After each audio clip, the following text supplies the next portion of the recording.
You cannot understand the Black freedom struggle unless you understand the role of faith in the Black freedom struggle.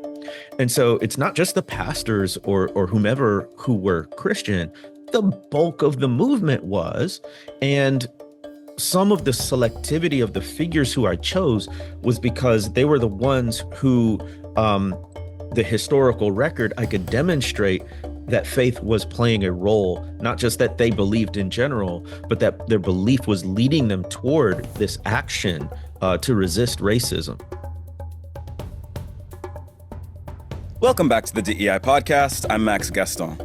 My guest for today is New York Times bestselling author and Notre Dame alumni, Jemar Tisby. Jemar recently published his new book entitled The Spirit of Justice: True Stories of Faith, Race, and Resistance. The book shines a much-needed light on the often overlooked heroes of the racial justice movement. It tells a compelling collection of stories about courageous individuals from past and present who fought against racism and advocated for liberation, all while grappling with their faith.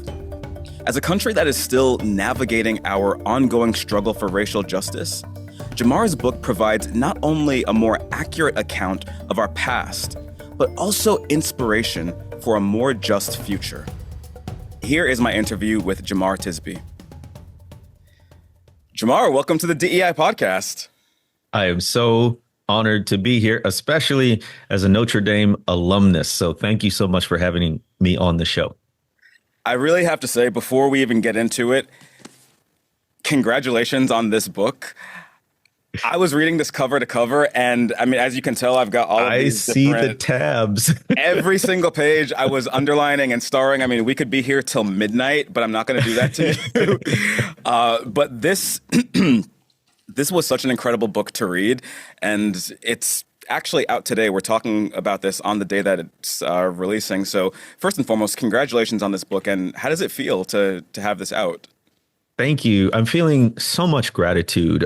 We hustled our butts off to market and promote this book for, a lot of reasons, particularly because the context around racial justice conversations has become so fraught lately. It's really hard to get a hearing, really hard to get these books published, really hard to get them in the hands of people. So my gratitude comes from the folks who are sharing, who are posting, who are reviewing, and people who are just supporting me as a person, but also my work as an author. So just deeply, deeply grateful for that support. So where I want to start with you is on a more high-level discussion about the spirit of justice, and then we can get into some of these really great themes from the book that I think you outline really well. But generally speaking, the book dives deep into the relationship between faith and the continuing struggle for racial justice across different historical and contemporary contexts. And in the first few pages, you say something that I really like. You say, the spirit of justice is reflected in the human spirit, the indomitable will of oppressed people everywhere to rise up and throw off the burden of injustice. Then you go on to say, we see that spirit of justice expressed in those who struggled for freedom against apartheid in South Africa, colonialism in India, and labor exploitation in Mexico.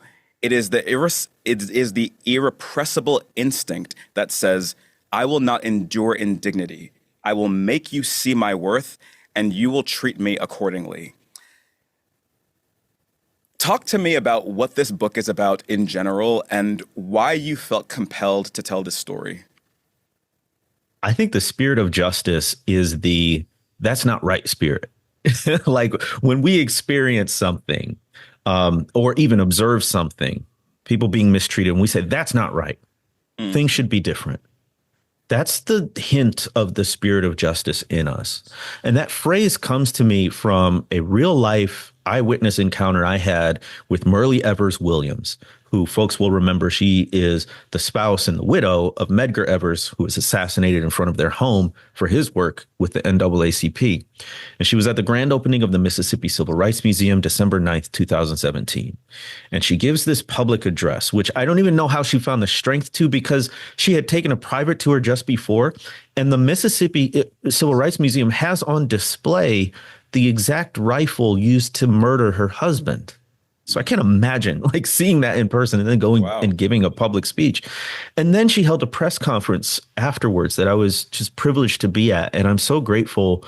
It was just one of those God moments. I had my cell phone out and recording when she said this. A journalist asked her a question: how does racial justice now in the 21st century compare to then in the civil rights movement?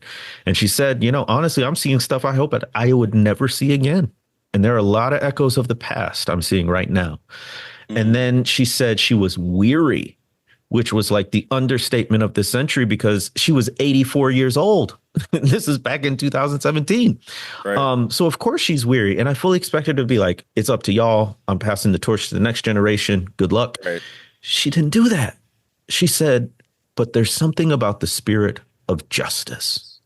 Then she has this really descriptive analogy of a war horse being put out to pasture, but it hears the bell, which she calls the bell of freedom, and it gets stiff and straight and ready again. And then she said, you become determined all over again. And that whole episode stuck with me, especially that phrase, the spirit of justice, because what stuck out to me was evil is unsurprising. Injustice is always going to be present. What's truly remarkable is the fact that there are always a people willing to rise up and resist it. And those are the people who I am saying tapped into the spirit of justice. And that's what I wanted to write about. It's really interesting. You start the book with the time before the transatlantic slave trade, and you really take us through all of these different stages of history leading up to today and the Black Lives Matter movement. And so it's interesting that you start and end the book with Myrlie Evers Williams, because the idea of a woman who saw something during the civil rights era, who is now today still seeing it happening again. It's one of the themes that I thought was really interesting in this book. I call it the past as prologue. The way that I hear you say it in the book, it's the idea that racism never goes away. It just adapts. And we see it manifesting in different ways, whether it's slavery or the Jim Crow era, what we fought for in the civil rights movement, to the post-civil rights era and today. And so you talk about the different ways that people express the spirit of justice. Across these different movements, across these different timelines, through resistance, advocacy, and activism. Can you talk us through what each of those different approaches looks like and how they play a role in the fight for justice? Yeah, I'm glad you pointed that out. One of my goals in the book was to show the breadth and the variety of what it looks like to push back against racism. And I wanted the reader to have a sense of like why I was including such disparate examples, because we have in our minds this idea that resistance to racism is like really public, really overt acts like marching or lunch counter sit-ins, but it's much more expansive than that. And so I talk about the difference between resistance, advocacy, and activism. And these aren't hard and fast lines, but I think they give us a decent framework for understanding what resistance can look like. So resistance is itself anything to push back against your dehumanization. And often it's not even conscious on your part. There's a social media account called the Nap Ministry, NAP, like sleeping. And basically they're proposing the idea that like just getting rest in a society that wants to exploit your labor is a form of resistance.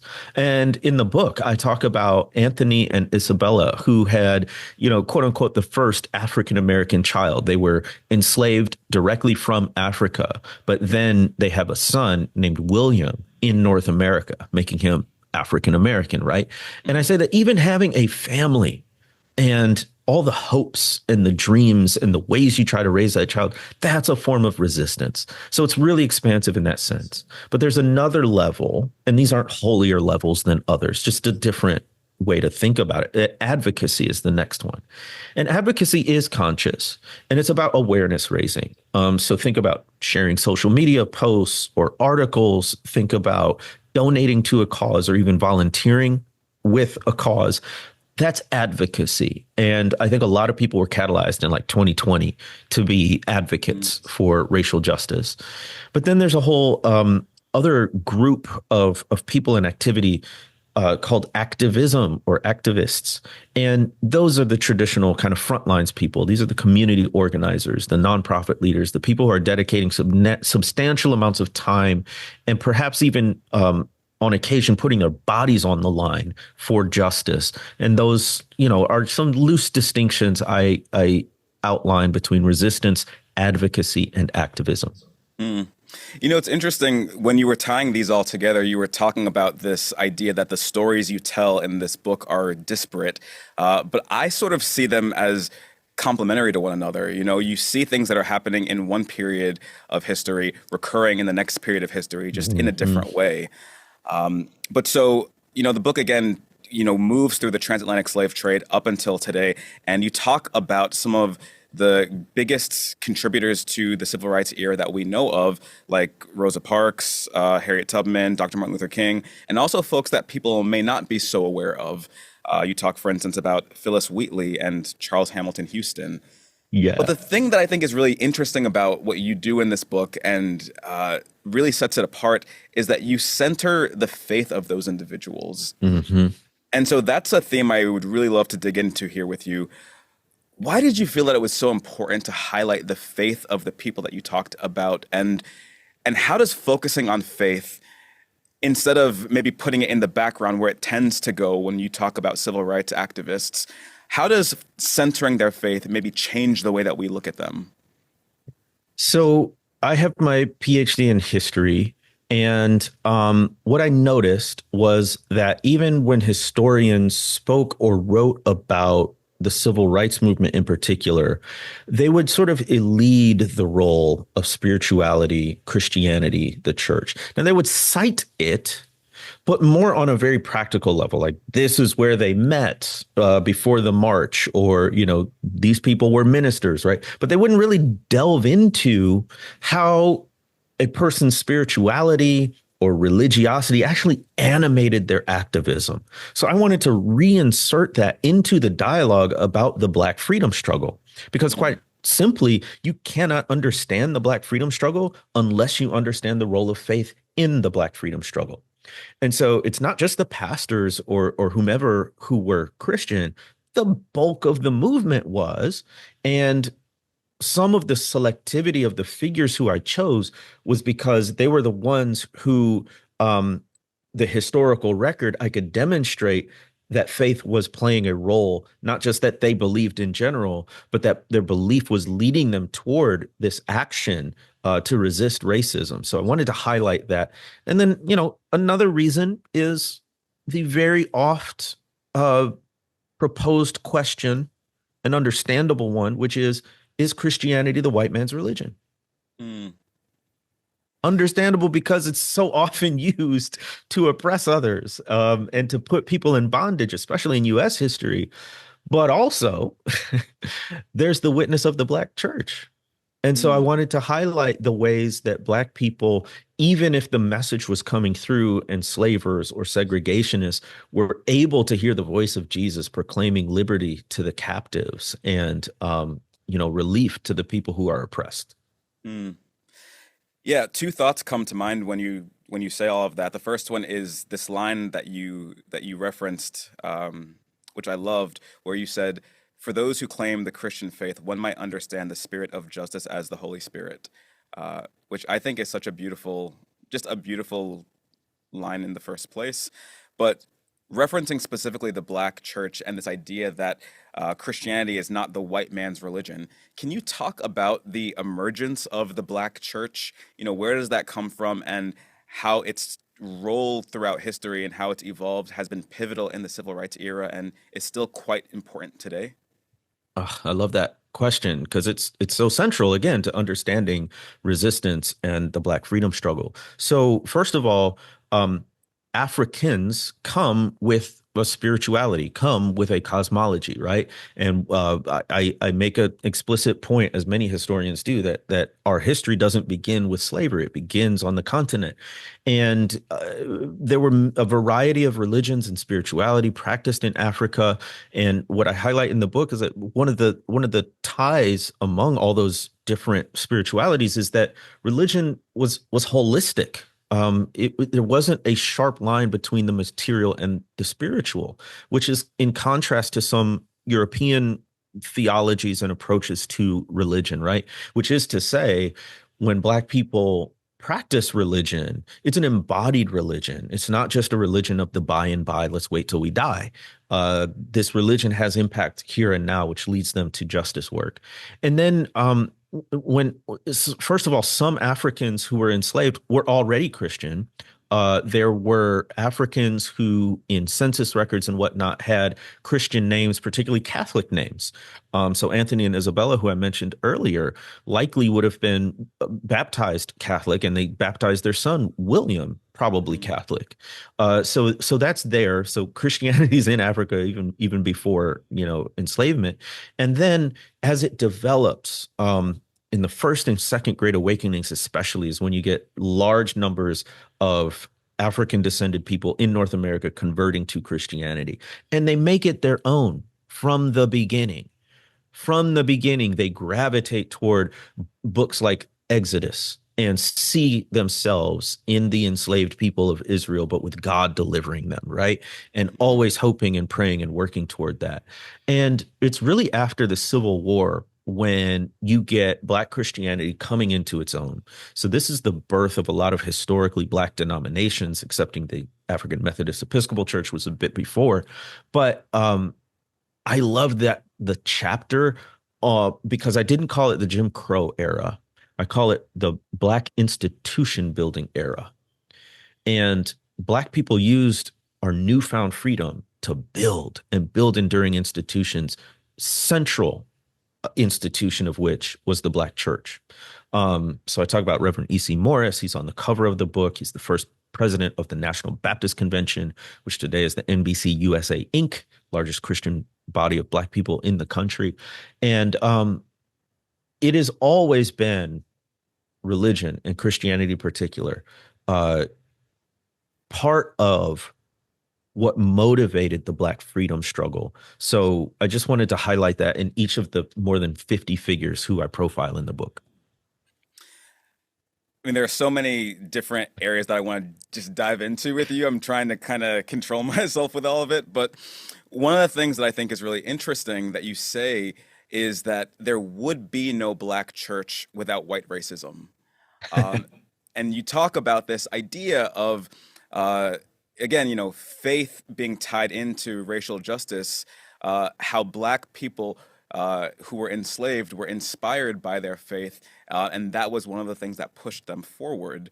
But something else that's really interesting about this sort of dichotomy between why the Black church emerged and sort of in part in response to experiences of racism is where it positions the white actors during the slavery era, where you talk about how can Christians justify enslaving other Christians, especially during a time where Thomas Jefferson and the rhetoric of the American Revolution is all men are created equal. You talk about how Frederick Douglass, for instance, said that throughout his written recollections, he described the deplorable behavior of those who claimed to be disciples of Jesus Christ. How did white Christians during the slavery era reconcile their Christianity and the rhetoric of freedom with enslaving people who were Christians but who also happened to be Black? That is the question. How can it be that the religion of a brown-skinned Palestinian Jewish savior who preached freedom and grace and love, how can that be the religion of slave trading and human bondage? Well, the answer is it can't be. But what white Christians did was develop a theology that justified what they were already doing and believing. So, one of the fundamental flaws in our understanding of an approach to race is that it is primarily an issue of attitudes and feelings. Mm, It's people not liking each other because of the way they look. That's part of it. But really, the heart of it is money. A lot of people say that slavery or racism was America's original sin. And I say that racism is America's original symptom, but its original sin was greed, by which I mean what accounts for the resilience of race based chattel slavery? It's the chattel part, which means property. It's the money principle. It's the fact that uh, people were making a lot of money, North and South, North America and Europe, were making a lot of money by not paying exploited laborers. And then they come up with a theology that says, well, God meant for this to be. So mm, they come up with the curse of Ham, which was really cursed be Canaan. But they said, well, the descendants of Ham are African. And so they were cursed by God to be perpetual slaves. So we're just following what God said. Or mm, in the Civil War, you get pro slavery theologians saying, well, show me chapter and verse where the Bible condemns slavery. Well, in the Old Testament, it does condemn something called man stealing, right? And then Northern or abolitionist theologians are saying, but what about that, golden rule, treat others the way you want to be treated, love your neighbor as mm. yourself kind of thing. Right. And they're saying, no, no, no, the Bible never explicitly condemns it. Even segregation, they're coming up with passages from the Bible, like from Leviticus, that says you shouldn't mix certain cotton or certain fabrics, right? And saying, well, just like you shouldn't mix certain fabrics, you shouldn't mix people. Mm, And so all of these contortions to mm. justify a sense of superiority and to protect a way of gaining profit for really a very, very small number of people. Mm. So we have the emergence of the Black church. You have a seeming hypocrisy in the white Christian community during that period as well. The other thing that you talk about is the emergence of white allyship Mm. through advocates from, for instance, the Quakers to the Methodists who worked for racial justice alongside Black people during the slavery era. Can you talk about how those efforts helped shape the abolitionist movement and what lessons contemporary allies can draw today from those actions? Yeah, you notice, sprinkle a little salt among that pepper. It's there because, I mean, fundamentally, this is about a human principle of freedom and equality. And so anybody of any race or ethnicity can tap into that, can promote that. I wanted to highlight what it looks like for white people to actually come alongside in solidarity in the Black freedom struggle. And it's costly. So I talk about Charles Morgan Jr., who actually wrote about my first book, The Color of Compromise, because he gave a speech right after the 16th Street Baptist Church bombing, where four little girls were killed in 1963. Mm, Talks to this all-white group of businessmen in Birmingham, and he asked them a question. He says, "Who did it? Who threw that bomb?" And he said the answer should be, "We all did it." And it was demonstrating this idea of compromise and complicity that so many white Christians exhibited in the face of racism. But I didn't tell the second part of the story until this book, The Spirit of Justice. So what happened to Charles Morgan Jr. after that? He immediately starts getting death threats. There's one incident in which somebody follows his wife and son, lists every place they were and the exact time, and then sends it to Charles Morgan Jr. to say, hey, we are watching your family. If you don't cut this out, they're going to become, swept up in this too. Um, and eventually, I mean, very quickly, he has to leave Birmingham, the place he called home. And one of the sad parts, their son had to give away their two pet dogs. Can you imagine? Oh, it's just crushing, right? But then mm, he also goes on to this lifelong career of civil rights law and defends Muhammad Ali as he's protesting the draft in the Vietnam War, defends Julian Bond as he is unjustly denied his legitimate seat in the Georgia legislature. So it's very costly and it tends not to last long. So I talk about John Wesley, one of the founders of Methodism. being a very outspoken abolitionist and saying Christianity and slavery are not compatible. But then at the onset of the Civil War, you have a split between Northern and Southern Methodists, and you get something called the Southern Methodists, which anytime you hear that word Southern before a Christian denomination, it means pro-slavery. Right. So it doesn't always last. And I wanted to give some examples that A, it can be done, but B, count the cost because there's always a consequence for breaking ranks. Mm. One of the abolitionists that you talk about in the book that I was really intrigued by was David Walker. Mm, And you pointed out that, one of the things that he said was that one of the most deleterious effects of racism was the internalized sense of inferiority that it forced on the oppressor. That was really interesting to me. And you go on to say in those pages that Walker was especially angered at the pointed effort by white people to keep black people in ignorance. mm. You say that if knowledge is power, then white people wanted to keep black people powerless by preventing them from learning to read, write, or access the Bible for themselves. This idea that knowledge is power and power needs to be held among a privileged few in order to keep a broader community from accessing it and maybe rising to a certain level, that's really interesting to me. And I'm just wondering if you could talk about how keeping black people ignorant was and even today still is a strategy for suppression and how faith played a crucial role in countering that strategy. Yes, this is so vital. Um, So we've all heard probably by now of the slave Bible, a Bible that was selectively edited purely to encourage obedience in the enslaved. And so literal parts of the Bible were cut out. And that is simply a physical symbol of what white supremacists were trying to do to black people. They were inculcating a narrative of subservience and obedience and inferiority. And the only thing that could undo that was knowledge, Mm, exposure to the whole Bible, let's say, or even literacy and learning about other people and other ideas, right? So David Walker, he's famous for writing David Walker's Appeal, which was a pamphlet. It was so subversive and such a threat to the white supremacist establishment that people had to sew it in the lining of their coats in order to hide it and keep it from detection, right? They had to smuggle it to enslave people because reading this might inflame the spirit of justice in people and they would rise up and demand freedom. And we're seeing this today.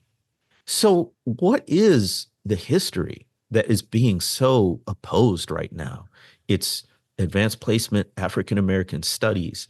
It is diversity, equity, and inclusion initiatives. It is labeling everything as critical race theory or woke. Why? Because these ideas are subversive still. That if people get it into their minds and their hearts that they have equality and that they should demand equity, then it will disrupt a system that benefits a privileged very few. So always, always, always, I'm a professor of history at Simmons College of Kentucky, which is a historically black college founded in 1879.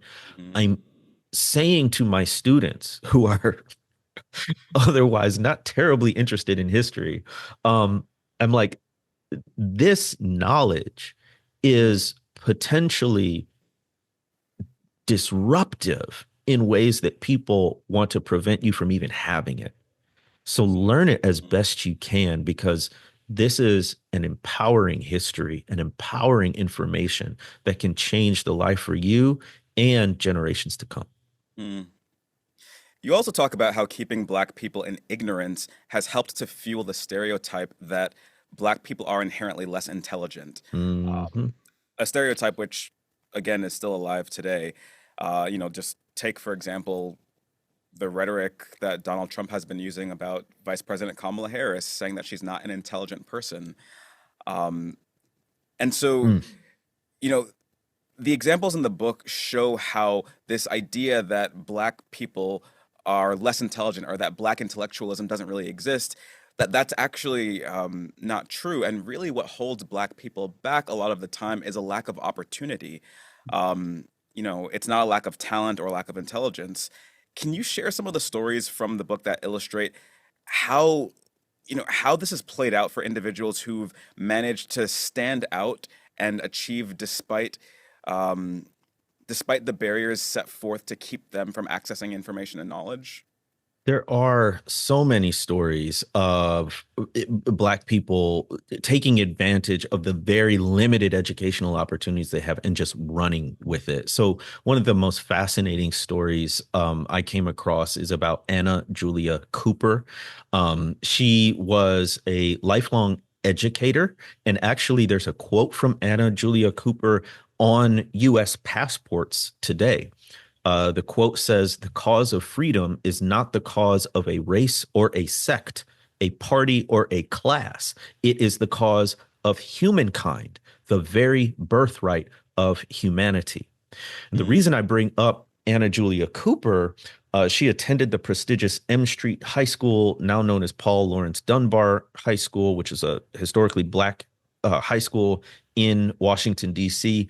And she also earned a PhD from the Sorbonne in Paris mhm. in 1925, by which I was time really she was impressed by that. 66 years old. I know she wrote it in French.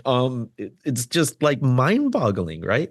And she's a teacher as well, and she pioneered what later, the model, which basically becomes the community college model, 2-year associate's degree. And she Mm, had this deep, deep, deep concern for Black people and education, particularly Black women in education. So she's one example. I also talk about Coretta Scott King, who yep. often, stands in the shadow of her husband, MLK, but she was brilliant in her own right. She graduates as valedictorian of her high school. She gets a scholarship to the New England Conservatory of Music to study singing. She's Mhm, exposed to pacifism and nonviolence well before she meets Dr. King, and is a human rights activist and protester in her own right before and after his assassination, becomes a global human rights activist and icon of equality and civil rights. So uh, education was a huge part of that. I talk about Charles Hamilton Houston, law school lawyer. I'm sure y'all talk about him, but this man was brilliant. I mean, just a voracious reader, mm, and he talks about lawyers being social engineers and transforming society for the better of people, and not just to line your own pockets with wealth.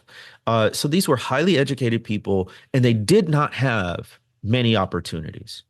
They could mm. only go to certain schools. They often only got a certain level of educational attainment, and yet they took what they had and just turned water into wine, so to speak, educationally.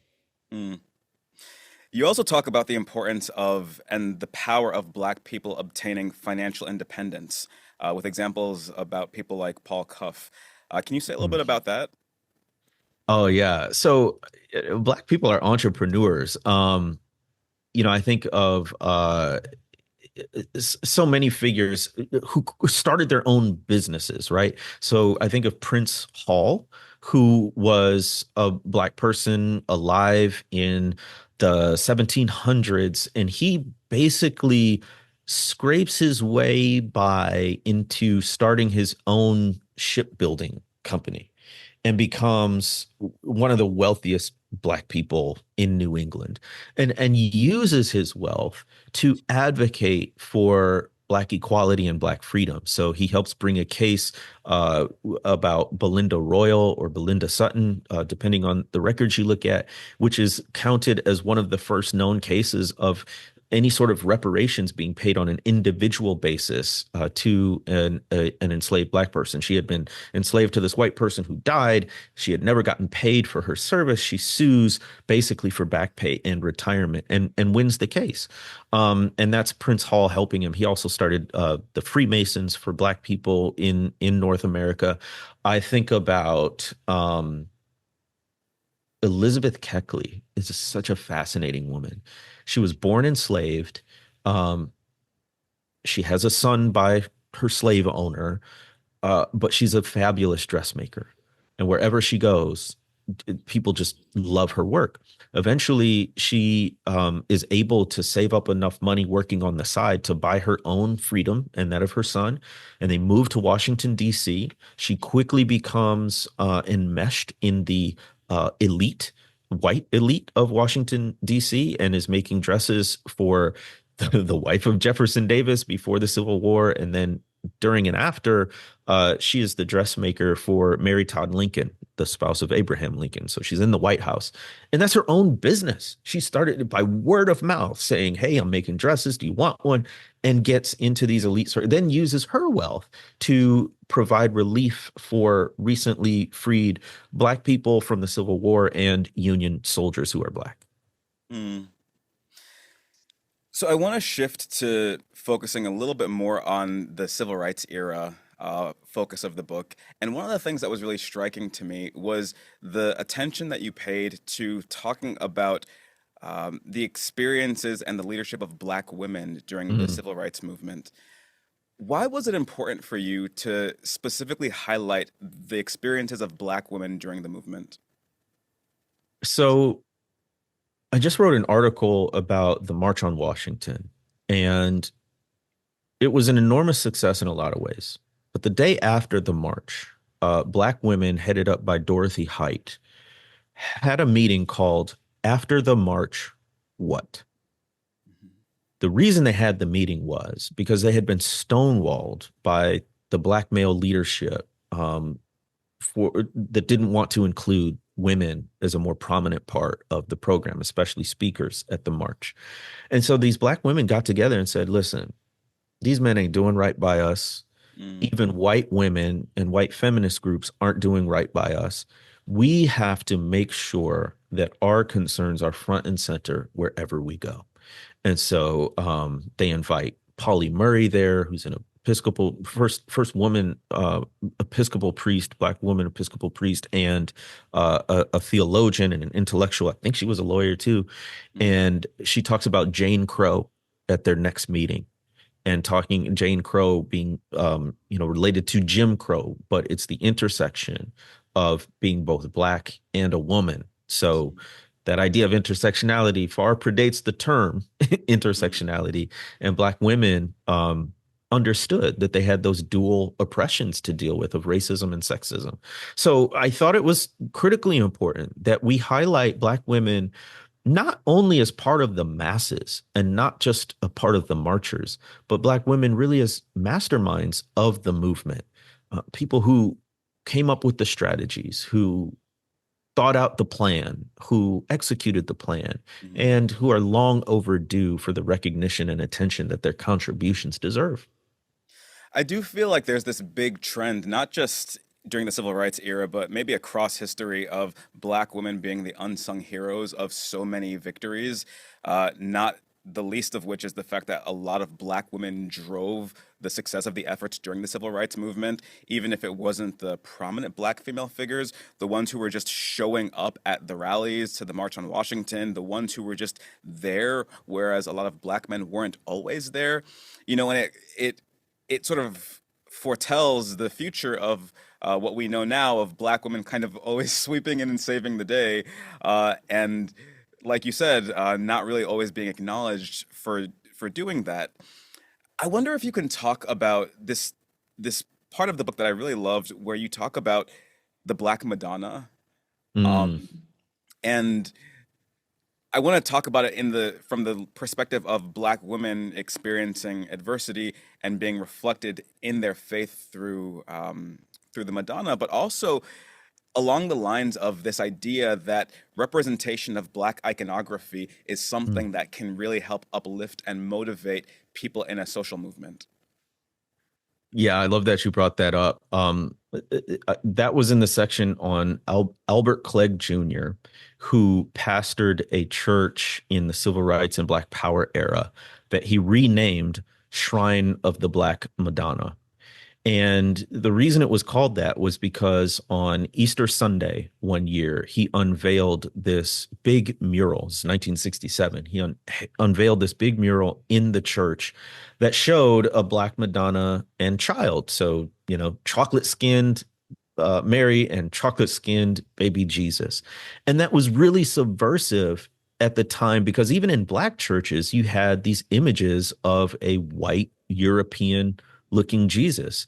And on that Easter Sunday, Clegg preached a sermon and he said, instead of a sermon, we could just sit here and look at the chancel mural of the Black Madonna. And he called black churches, he said, we issue a call to black churches, put down this white Jesus who has been tearing you to pieces. Forget your white God. So he was advocating for an Afrocentric, Black-centered Christianity and spirituality directly in contradiction and opposition to white European-looking iconography. And most people can picture in the 1940s, a guy named Warner Sallman painted a painting called Head of Christ. And that's the one where Jesus has this flowing auburn hair, these blue eyes, this sharp nose, thin lips. It's like, oh, okay, Jesus came from France? I don't know. And so Clegg and many others during this era, especially in the 1970s, the sort of Black consciousness era, Black power era, people wearing dashikis, growing their hair out to afros. It's a reclamation of the dignity of being African descended and then representing that even in the religious sphere. Mm.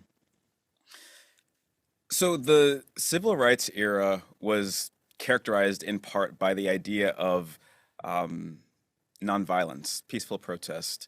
And something that's really interesting about that to me is the parts of the book where you talk about self-defense and the need to protect yourself against people who are actually posing an immediate threat to your bodily safety. Can you talk about the sort of split that we saw within the Black community during the civil rights era of people who were really intent on just this idea of do no harm, even to the people who are harming you, versus those individuals who were saying, I have a right to protect myself in the face of a threat to my life? It's a really important nuance to history that we don't understand very well. So we think of the civil rights movement and Martin Luther King Jr. especially as nonviolent. And that's true. But the way people understood nonviolence could differ. So MLK was an example of a principled nonviolent historical figure. You could even call him a pacifist in many ways. There's this one really powerful example that I'm surprised doesn't get talked about more. But King is on stage one day giving a speech, and a white supremacist is in the audience. They had no way to tell who was who, right? And so he's in the audience, and he literally runs up on stage and starts beating King physically, just punching him. And King doesn't retaliate whatsoever.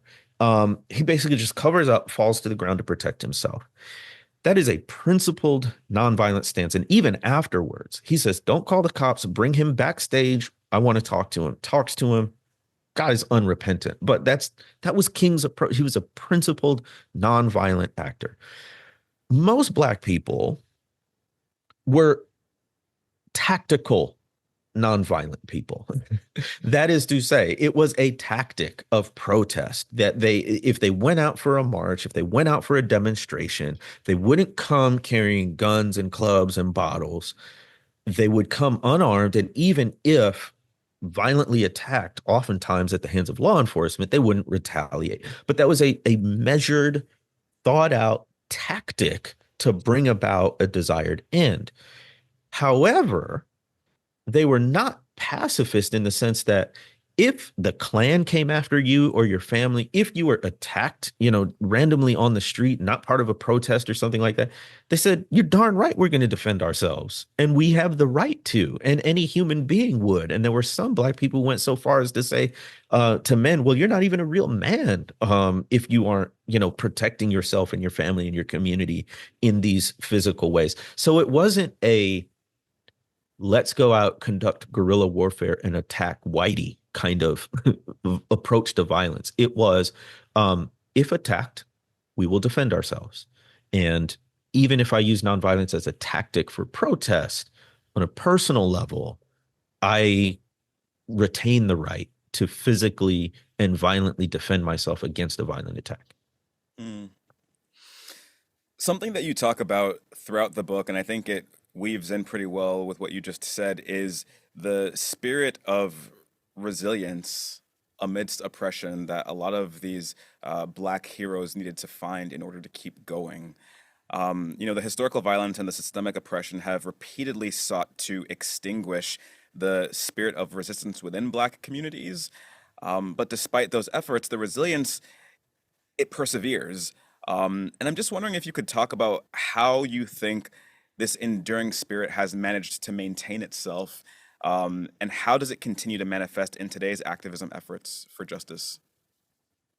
Yeah, how that spirit maintains itself is really, I think, the heart behind the book, the spirit of justice. And I think the answer is the spirit of justice. And so Mm, it is this, like I say, it's the human spirit. Whether you're a Christian or a person who practices any religion or none at all, there is this sense in us of the that's not right spirit. There shouldn't be this way spirit, right? And with a few people who demonstrate enough courage, that rises up and it demonstrates itself in external actions to oppose injustice. Um, I also think, for Christians, this is the Holy Spirit. This is mm, the one who resides in us by faith in Jesus, right? And so it's always going to be present. It's always going to show up, even if it's in simply a remnant. But on a practical level, the way the spirit of justice perpetuates and is resilient on through the ages, I think, is by the stories we tell. And that's what this book is. Yes, it's history, but truly it's just stories. Stories of the human spirit, stories of the Holy Spirit, stories of the spirit of justice, stories of regular, ordinary people demonstrating extraordinary courage in the face of incredible odds and obstacles and oppression.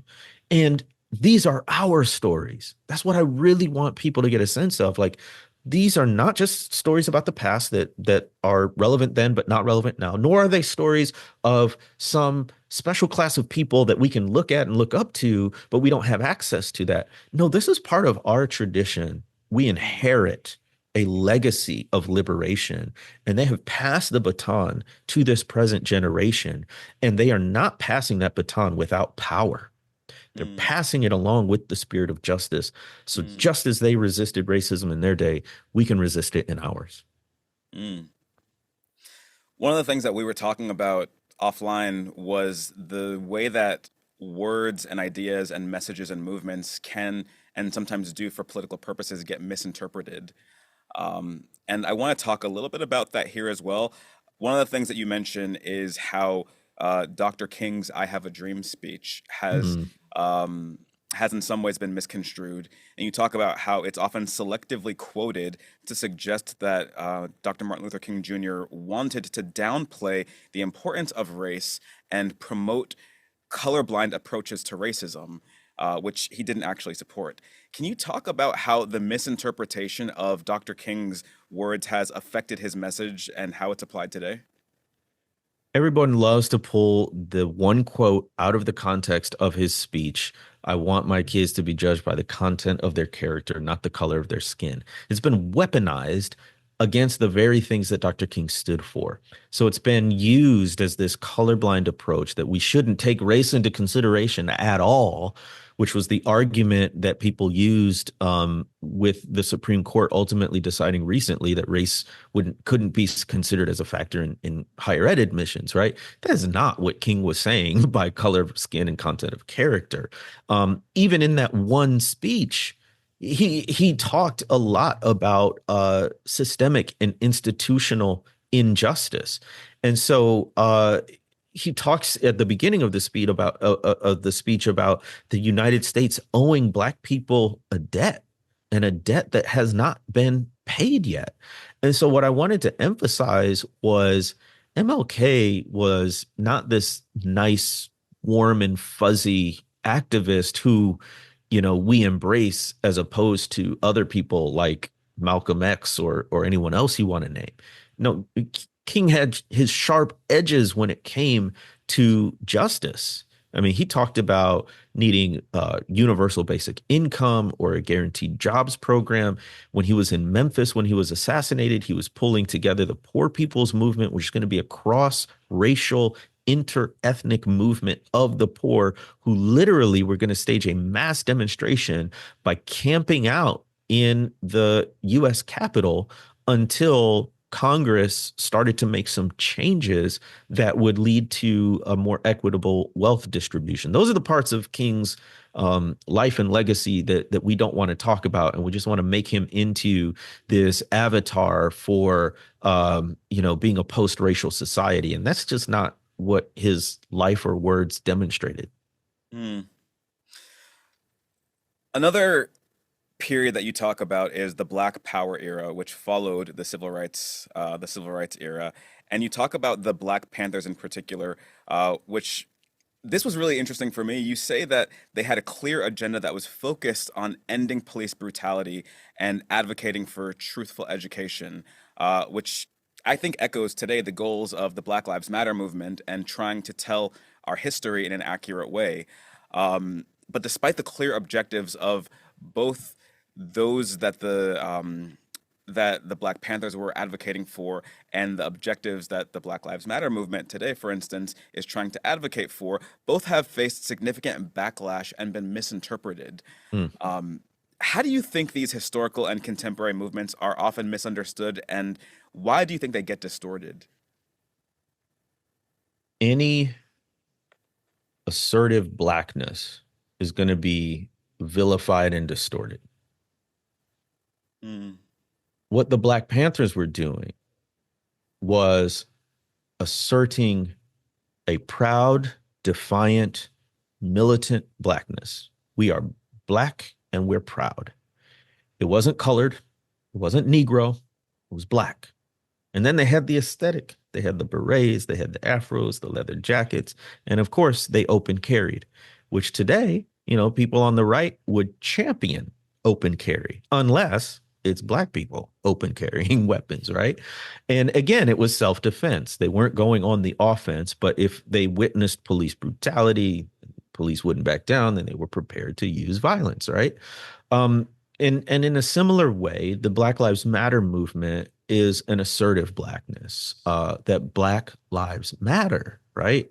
Not African American, not Negro, not colored, Black.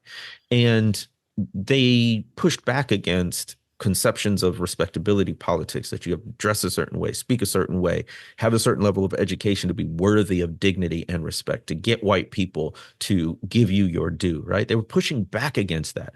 And whether it's the Black Panther Party, which was, the full name was Black Panther Party for Self-Defense, self-defense against law enforcement, as an almost occupying force in Black communities. It's always going to get backlash. It's always going to get pushback. Anytime Black people, you could see this in the slave revolts in the 1800s, right? You can see this in the legacy of the Haitian Revolution, which to this day, they're essentially paying the consequences and the price of rebelling against slaveholders and becoming the first independent, successful slave rebellion in the Western Hemisphere, right? So there's always going to be that backlash. And the lesson here is not to back off from that assertive blackness. It's to continue to assert it. And if people aren't ready for it, they will have to get ready for it. Jemar, I could talk to you all day, but we do need to start to wrap up here. So I just want to touch on a couple other areas before we let you go. One of the things that you talk about, and we mentioned it before, is the idea that racism doesn't leave, but it adapts. And something that you say on the heels of that message is that resisting racism isn't about perfection, it's about progress. Mm. And there's a quote here that I want to read just because I think it's so strong. You say, "The partial progress of so many who resisted racism reminds us that growth is fragile. The gains of the past are not guaranteed to persist into the future. Victories can turn into losses. Rights can be rolled back. Time is not an inevitable march toward a greater freedom and equality. Instead, each new generation must take up its responsibility to embrace the spirit of justice and maintain the struggle of positive change." Yes. Yeah. Talk about this idea about how progress doesn't always mean a straight line forward, and how we have to continue pursuing the effort for racial justice, and that the spirit has to continue to live on from generation to generation. So King popularized that saying, the arc of the moral universe is long, but it bends toward justice. And people have often remarked, well, only if you bend it. So it's not going to happen by itself. And I would take it even a step further, that objects want to retain their shape. So not only does the arc of the moral justice universe bend toward justice if you bend it, but if you stop bending it, it's going to go back to that arc being unjust, right? It's going to go back to that original shape of an injustice and unjust arc. So that speaks to the ongoing nature of this. I mean, right even now, we are seeing rights and guarantees that we thought weren't going to go anywhere being rolled back. We mentioned earlier the Supreme Court decision about affirmative action. There's all kinds of machinations around voting rights and making it harder or easier for certain groups, right? So the point is, as Angela Y. Davis, the former Black Panther and now professor, said, freedom is a constant struggle. Mm. And what I wanted to convey in the spirit of justice is we have to take up that mantle today. But we do have a great cloud of historical witnesses to draw inspiration from and even imagination from, so that we can continue that struggle. But it will be a constant struggle. Jemar, how can people stay in touch with you and all the important work that you're doing? Well, I'm so grateful to be on the show. If people want to learn more, of course, The Spirit of Justice is out now. You can get it wherever you get your books, or visit thespiritofjustice.com. And since books take years and years and years to actually come into the world, if you want to keep up with my writing more frequently, visit me at my Substack, jemartisby.substack.com, jemartisby.substack.com. And I'm on all the socials at Jemar Tisby. Jemar Tisby is a New York Times bestselling author and author of the new book, The Spirit of Justice, which, as he just said, is out now. Everyone should go out and get a copy. Jemar, it has been such a pleasure talking to you. I hope you'll come to campus one day and join us in the law school for a talk with our students. We would really love to have you. I would love to come. Any excuse to get back on under the golden dome, the golden glow of the Golden Dome. Thank you so much for your close reading of the book and a really engaging conversation. Thank you, Jemar. Take care. The DEI podcast at Notre Dame Law School is produced by Notre Dame Studios. Every episode, we sit down with important voices in law, culture, society, and business to talk about issues that touch all of us. If you liked what you heard today, become a subscriber and get notified every time we upload an episode. And tune in next time for another great conversation on issues that touch us all. Until then, take care.